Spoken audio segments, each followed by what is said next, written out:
Hey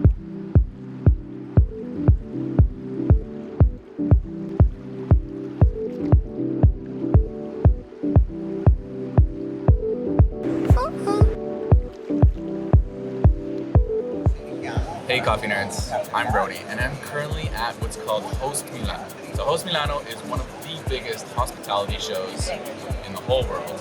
And today I am actually at the coffee section. As you can tell in the background, the World Coffee Championships. And so the coffee section of Host Milano is very small in comparison to all the other gastronomical magic that they have going on. I think it took me around a kilometer walk to get from the entrance to the coffee section, but there's a lot of really cool things going on. And so in this video, what I want to do is give you a little bit of highlights from my experience here, some of my impressions, some things that stood out to me in terms of new coffee tech, new coffee flavors, really cool companies coming out, and also a sense of what it's like to be at a World Barista Championship. So they're hosting the World Barista Championship, World Cup Tasting Championship, and also the World Brewers Cup Championship. Not sure I said all of those right, but a lot of coffee competitions going on here at Host Milano. If you're interested in coming next time, here's a little taste of what it's like. Let's get at it.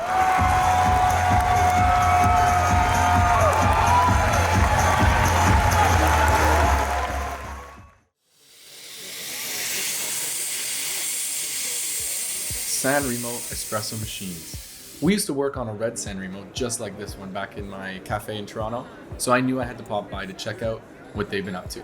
The Cafe Racer machine is a workhorse, but I was much more interested in their new espresso grinder, the X1. From what I could tell, it looks amazing. 2 different hoppers, which release the exact weight of beans that you specify on demand, also allowing you to change the grind size between shots down to the micron without retention.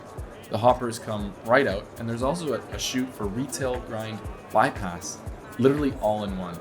Now this little one group machine is what they call the U. It's their higher end one group for a small cafe, restaurant, pop-ups, or home if you can afford it. Really nice cold touch steam wand, touch display, and paddle for pressure profile. Of course, a compatible app and removable magnet panels where you can get creative and really make this U for you. The Cube is their much more colorful and much more affordable one group, specifically for home use. Thanks again, Vanelli Roasters, for showing me around. I quickly popped by the Slayer booth to catch up with coffee competition veteran Dan Fellows as he pulled shots and rehearsed his lines for emceeing the comp later that day. I've always loved working on a Slayer, and the pitcher rinsers built into the Steam LP were a really cool touch. Here we're brewing up espressos from black and white roasters, and they were tasty. La Marzocco, the Wally. Wally is a fairly new innovation from La Marzocco, which steams milk for you on the spot, freeing up time behind the bar to make shots or chat with customers. Wally reminds me a little bit of our friendly little robot, or maybe it's a slick reference to the yacht company. Either way, a nice addition to the La Marzocco lineup, and of course, steams all types of milks.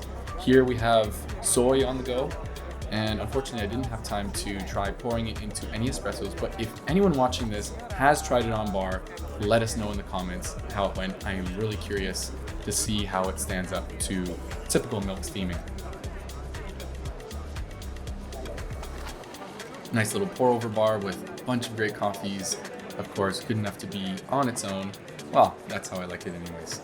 Popped over to the Eureka booth where we brewed some coffees on the Ratio 6 and dug into this neat little grinder called the Eureka Minion, or Minion, single dose grinder. Depending on the burrs you install, it can be a great filter or espresso grinder. I found their blow up system really interesting for managing grind retention, as you can see here. Definitely some pretty fancy machines around here. But later at the Kinu booth, I got to see this heavy duty hand grinder in action. What I found most interesting was the ability to change the grind size from the top as opposed to inside like many other hand grinders, and it was a very smooth grind for sure. Marco. This is their new cold brew dripper, still in prototype, which they claim can make liters of cold brew concentrate in 3 hours tops. I love the under the counter taps as well, allowing you to change variables like ratio of cold brew to cold water, hot water, and of course other drinks like this one, the Minor Figures Matcha Latte. which was delicious. Really cool to see the touchless sensor tech on this one. Storm. I took a quick peek at the Astoria Storm Profilo. Didn't get to try it, but Espresso DJ would definitely be my job title if I had this in my shop. The Maverick. I popped on over to the Victoria Arduino booth to check out the new Maverick machine, but I was specifically interested in the pure brew technology that they were launching, which essentially allows you to make a filter coffee on bar in a matter of minutes, with double-walled metal filter and of course different brew profiles that you can program for the perfect cup. For me, it was a bit of a cross between an Americano and a batch brew, and the neat thing is being able to switch in different coffees anytime you want with different profiles.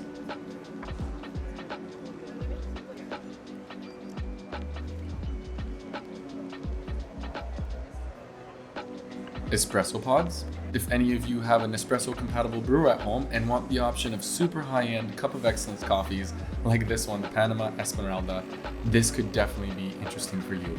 Difference Coffee, based out of the UK, are packaging up very nice coffees into pods just like this one. Each pod goes for only around 5 or 6 euros for literally some of the world's best coffee.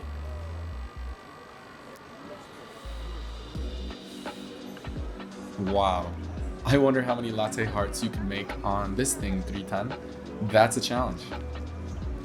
Monument. This machine is monumental. A single group lever machine, essentially stripped bare to the core essentials. Water on top, a big lever to build pressure, and another small lever to release desired water flows for pre-infusion and other profiles. As the big lever goes back up, espresso comes out, and you can also change water temp between shots with this little dial. They were brewing up a really nice Papua New Guinea from Italian roaster Gearbox Coffee, and it was very nice.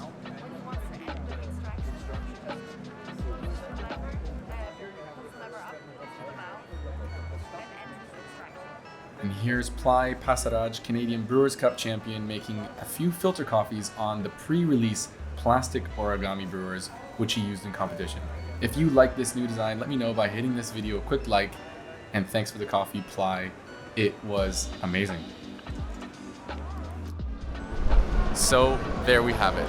We are now on the last day of Host Milano, and those were a few of my highlights. Those were a few of the first impressions, some really cool coffee tech, different innovations in the coffee space.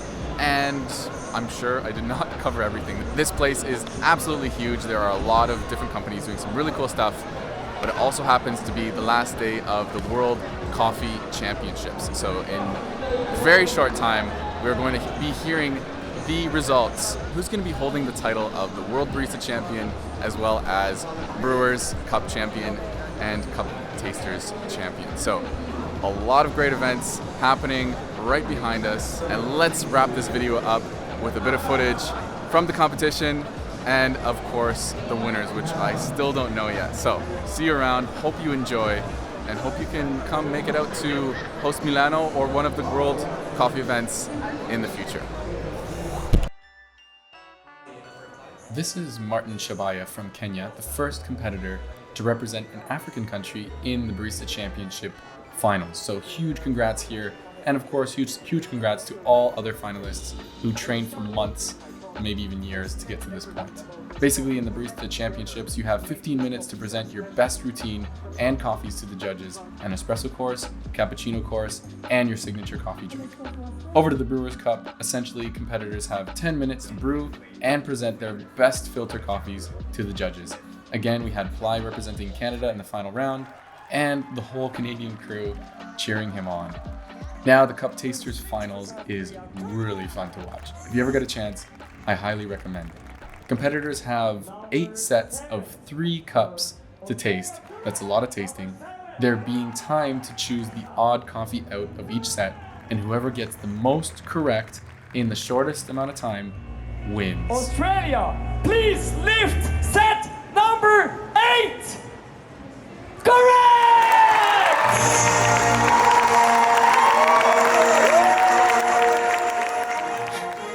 Cue Star Wars theme, a really big deal for Charlie, the champion representing Australia.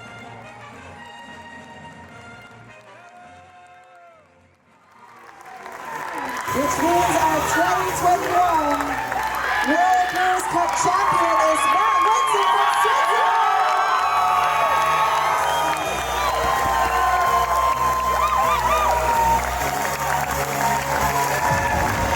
Matt Whitson from Switzerland, everybody! Your new 2021! Shortly after those two competitions wrapped up, we had the finale, Barista Championship top 6 finalists. Okay, in fourth position, we have the Barista Champion of Switzerland.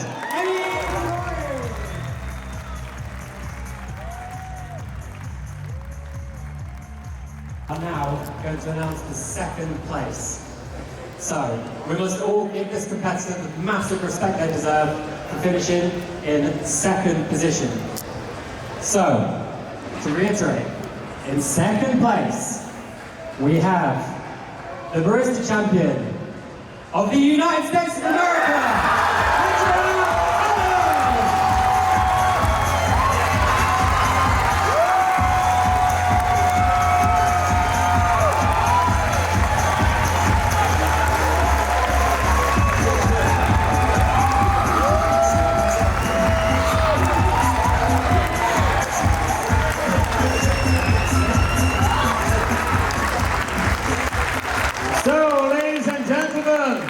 let me introduce you to the new champion, the new 2021 World Barista Champion from Colombia, Diego.